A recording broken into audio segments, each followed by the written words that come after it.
La plus grande tristesse de la vie de Michel Drucker, icône de la télévision française, fut probablement la perte de son frère Jean Drucker, décédé subitement d'une crise cardiaque le 18 avril 2003. Jean était non seulement le frère de Michel, mais aussi un ami, un mentor et une figure importante de l'industrie audiovisuelle française, ayant notamment présidé la chaîne M6. La disparition de Jean a laissé un vide incommensurable dans le cœur de Michel. Il confiait souvent que sa relation avec son frère était indissociable de sa vie, et cette perte lui a causé une profonde douleur, non seulement par affection familiale, mais aussi par attachement à sa carrière. Michel a dit un jour que son frère était celui qui l'avait inspiré et guidé à ses débuts dans le monde des médias. Cette tristesse n'est pas seulement une perte personnelle, mais aussi la perte d'un compagnon, quelqu'un qui comprenait ses pressions et ses passions dans le monde de la télévision. Dans de rares interviews, Michel a admis avoir beaucoup pleuré en pensant à Jean, et que cette douleur l'a accompagné pendant de nombreuses années. Il se demandait souvent ce qu'il aurait pu faire pour garder son frère plus longtemps.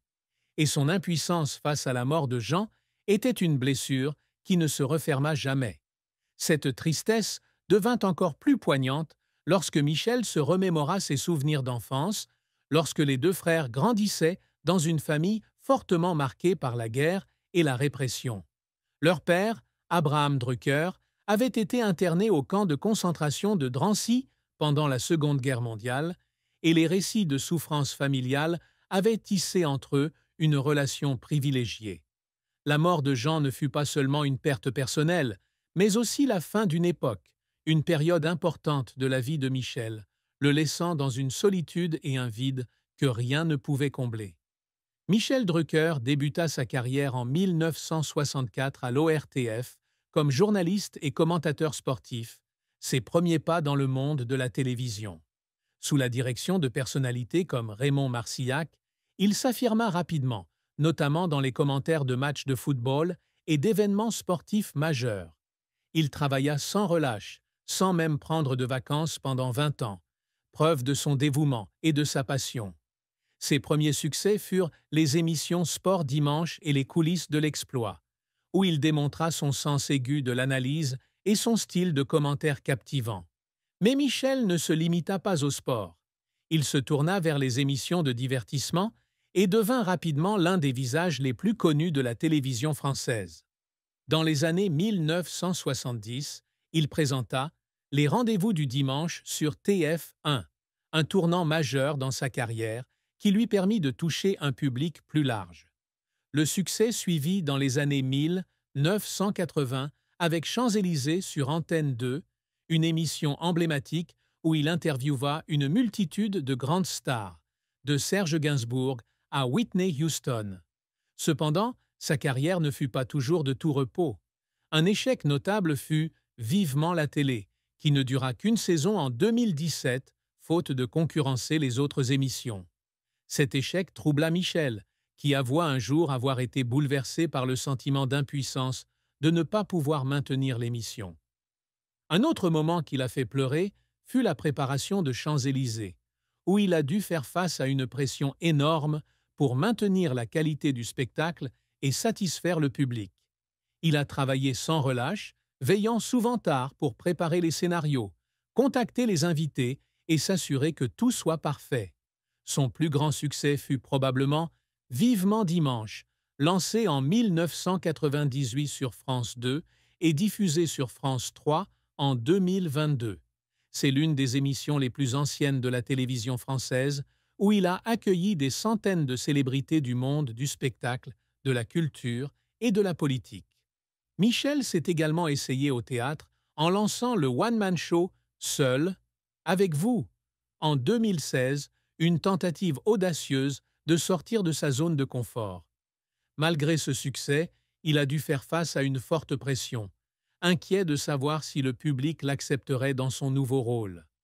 Les larmes de Michel venaient non seulement de cet échec, mais aussi de son dévouement sans faille, de ses longues nuits de travail acharné pour offrir au public des spectacles de la plus haute qualité. « La passion ne me fatigue pas », a-t-il dit un jour, mais derrière cette déclaration se trouvaient des heures d'épuisement, de remise en question et d'efforts constants pour maintenir sa position dans l'industrie compétitive de la télévision. Même si Michel Drucker est toujours en vie et actif en 2025, une fin tragique pourrait être une détérioration de sa santé et un retrait progressif des projecteurs télévisuels. Ces dernières années, Michel a dû faire face à de nombreux problèmes de santé, dont une grave opération cardiaque. Hospitalisé, il a annulé de nombreux événements et émissions et se demande s'il pourra continuer à faire ce qu'il aime.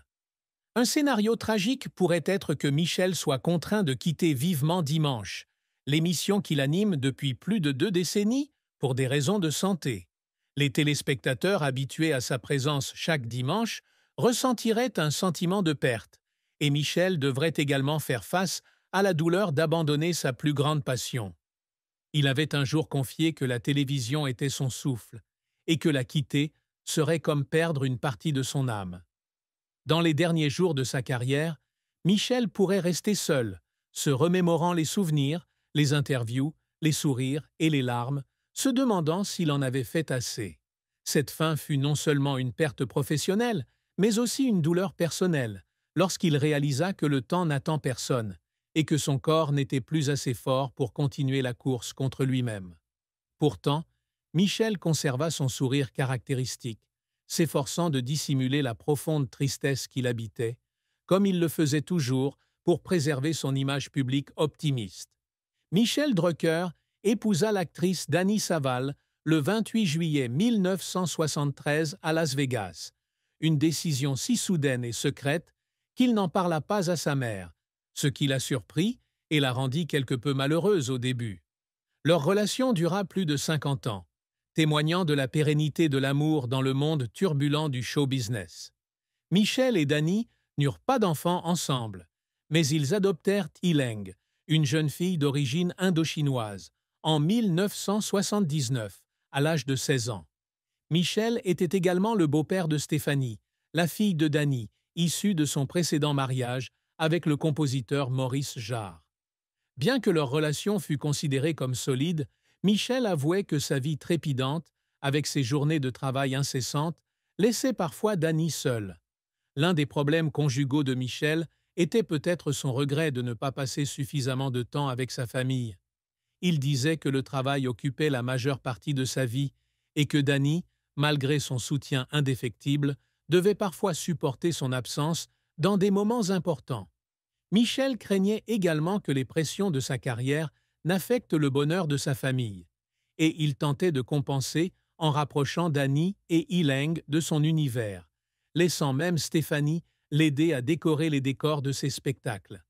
Bien qu'il n'y ait pas eu de drames conjugaux majeurs, la tristesse silencieuse de Michel résidait dans le sentiment de ne pas avoir été le meilleur mari et le meilleur père, ce qui l'empêchait de dormir pendant les longues nuits de travail loin de chez lui. Michel Drucker a gardé secret pendant de nombreuses années l'existence de son demi-frère, Patrick, qu'il n'a découvert qu'après la mort de son frère Jean. Dans une interview accordée à Europe, en 2010, lors de la promotion de son 2e livre, Michel a révélé avoir été choqué d'apprendre l'existence de Patrick. Ce secret lui avait été caché par son père, Abraham Drucker, pendant de nombreuses années et n'a été révélé qu'après la mort de Jean, lorsque la famille a commencé à creuser plus profondément dans son histoire familiale. Michel n'avait jamais rencontré Patrick auparavant, et cette révélation a été à la fois surprenante et déchirante, car il a réalisé que son père avait eu une vie plus compliquée qu'il ne l'avait imaginé. Michel a choisi de garder secret les détails concernant Patrick, ne révélant ni l'identité ni la situation de son demi-frère, afin de protéger sa famille et de respecter le passé de son père. Ce secret a non seulement été un choc personnel, mais a également poussé Michel à s'interroger sur lui-même, sur sa relation avec son père et sur ce qu'il avait pu manquer dans sa vie familiale. Il a un jour déclaré que la découverte de Patrick avait été un moment à la fois de curiosité et de douleur, et qu'il avait choisi de garder le silence pour ne pas blesser ses proches. C'est une facette de Michel que le public voit rarement, une face cachée de la vie d'un homme qui apparaissait toujours souriant et calme devant la caméra. Michel Drucker a toujours aspiré à devenir l'un des visages les plus emblématiques de la télévision française, et il a accompli de nombreuses réalisations remarquables. L'un de ses plus grands objectifs est de créer des émissions emblématiques, et Champs-Élysées en est la preuve. Diffusée dans les années 1980 sur Antenne 2, l'émission a fait de Michel une figure emblématique de chaque foyer français, avec des millions de téléspectateurs chaque semaine.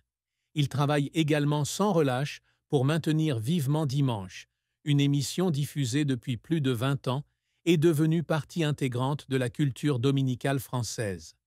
Michel a toujours eu pour objectif d'offrir à son public un contenu de qualité, reliant les générations à travers la musique, le cinéma,